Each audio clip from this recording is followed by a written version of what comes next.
Faidin Dajelita dengan NIM 100122092.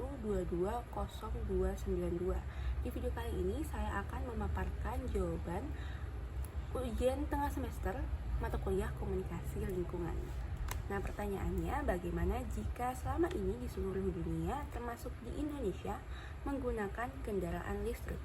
Lalu tiba-tiba ilmuwan di dunia menemukan bahan bakar berbasis fosil dan dimunculkanlah wacana kendaraan berbahan bakar minyak. Apa yang akan saya lakukan? Baik, menurut saya, masyarakat atau calon pengguna harus diedukasi terlebih dahulu dengan wacana kendaraan berbahan bakar minyak ini. Dengan melihat dan membandingkan antara kedua kendaraan berbahan bakar minyak dan kendaraan listrik, mana di antara keduanya yang lebih menguntungkan. Dan juga bukan cuma masyarakat yang harus diedukasi dalam hal ini, tetapi juga pemerintah dan para pebisnis di bidang otomotif yang memiliki peran paling besar atas akan diadakan atau tidaknya kendaraan berbahan bakar minyak ini. Pertama, saya akan membahas tentang kerugian apa saja yang akan kita dapatkan bila kita menggunakan kendaraan berbahan bakar minyak bumi. Yang pertama yaitu polusi udara. Hal ini menjadi hal yang sangat pasti akan terjadi bila kita menggunakan kendaraan berbahan bakar minyak. Kendaraan berbahan bakar minyak akan melakukan pembakaran bahan bakar untuk kerja mesinnya, yang akan menimbulkan polutan seperti jelaga ataupun kabut asap atau ozon. Nah, ozon ini dapat menimbulkan berbagai penyakit pernafasan. Yang kedua, pencemaran air dan tanah. Dikarenakan proses ekstraksi dan juga pendistribusian dari bahan bakar tersebut, selain membutuhkan lahan yang luas, tak jarang juga tumpahan minyak menyebabkan masalah pencemaran baik di tanah maupun air. Yang ketiga, perubahan iklim.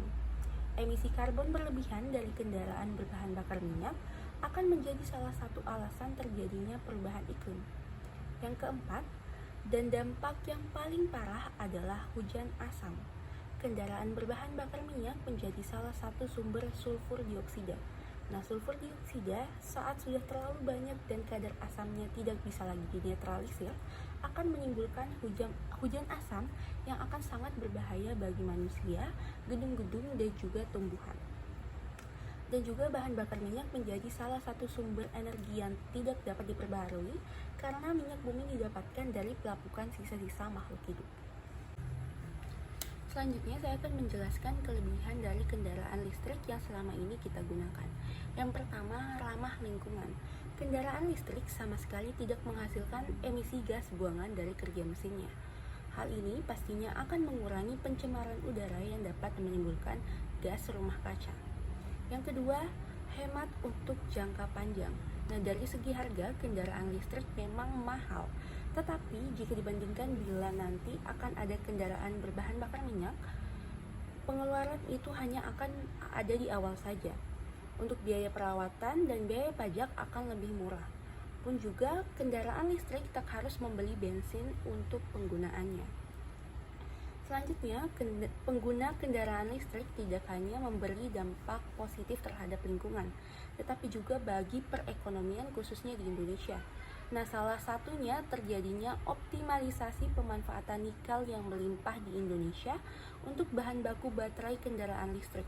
Selain itu, pemerintah juga akan menghemat APBN dengan tidak adanya subsidi ke bahan bakar minyak atau BBM, bila nanti wacana tersebut akan direalisasikan.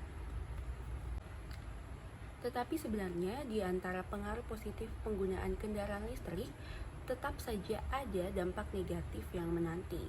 Nah, mulai dari ancaman terpapar bahan berbahaya dan beracun atau B3 akibat eksploitasi litium dan nikel, dan juga konsumsi energi masif sepanjang proses produksi. Tetapi bila dibandingkan kendaraan listrik dan kendaraan berbahan bakar minyak, harga mahal tersebut akan dibayarkan dengan berbagai kelebihan dari kendaraan listrik yang saya sebutkan tadi, ketimbang dengan kendaraan berbahan bakar minyak yang akan menghasilkan begitu banyak dampak buruk di masa depan. Jadi di antara kedua kendaraan ini tetap ada dampak positif dan negatif yang akan dihasilkan, yang pasti tak dapat kita hindari. Nah, menurut saya, penemuan bahan bakar berbasis fosil ini lebih baik disalurkan ke penggunaan yang lebih urgent sifatnya, seperti penggunaannya sebagai pembangkit listrik dan di bidang pertanian.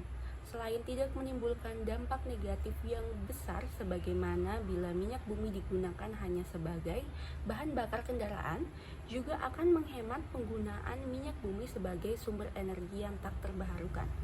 Nah, setelah memberi edukasi, selanjutnya yang akan dilakukan adalah dibuatnya iklan layanan masyarakat yang membahas tentang efek-efek yang akan ditimbulkan, agar masyarakat tetap dapat bisa memilih jika sekiranya wacana ini akan benar-benar direalisasikan. Juga yang harus dilakukan ialah dengan gencar mencari energi terbarukan lainnya yang lebih ramah lingkungan dan tentunya bisa diakses oleh semua kalangan. Sekian jawaban dari ujian tengah semester komunikasi lingkungan saya. Mohon dan lebihnya mohon dimaafkan. Wassalamualaikum warahmatullahi wabarakatuh.